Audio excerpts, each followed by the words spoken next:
യോഹന്നാന്റെ സുവിശേഷം 15-ാം അധ്യായം 12-13 വാക്യങ്ങൾ. ഞാൻ നിങ്ങളെ സ്നേഹിച്ചതുപോലെ നിങ്ങൾ പരസ്പരം സ്നേഹിക്കണം. സ്നേഹിതർക്ക് വേണ്ടി ജീവൻ അർപ്പിക്കുന്നതിനേക്കാൾ വലിയ സ്നേഹമില്ല. ഞാൻ നിങ്ങളെ എങ്ങനെയാണ് സ്നേഹിച്ചത് അതുപോലെ തന്നെ നിങ്ങളും സ്നേഹിക്കണം.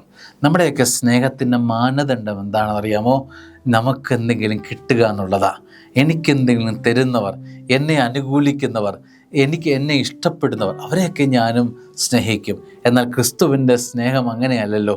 എന്തെങ്കിലും ലഭിക്കുമെന്ന് കരുതിയല്ല, പബ്ലിസിറ്റി കിട്ടുമെന്ന് കരുതിയല്ല, സന്തോഷം കിട്ടുമെന്ന് കരുതിയല്ല, എൻ്റെ പക്ഷത്താണോ എന്ന് നോക്കിയല്ല, മറിച്ച് അവൻ മറ്റുള്ളവരെ സ്നേഹിച്ചത് എങ്ങനെയാണെന്നറിയോ? ഒന്നും കിട്ടുമെന്ന് പ്രതീക്ഷിച്ചല്ല, എന്ത് കൊടുക്കാൻ കഴിയുമെന്ന് പ്രതീക്ഷിച്ചാണ്.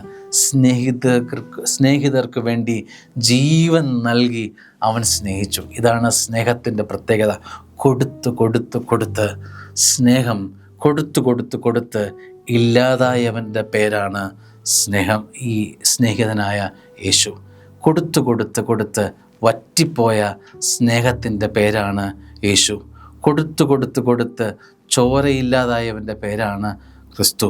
കൊടുത്ത് കുരിശായി മാറിയവൻ്റെ പേരാണ് യേശു. ദൈവം അനുഗ്രഹിക്കട്ടെ. ആമേൻ.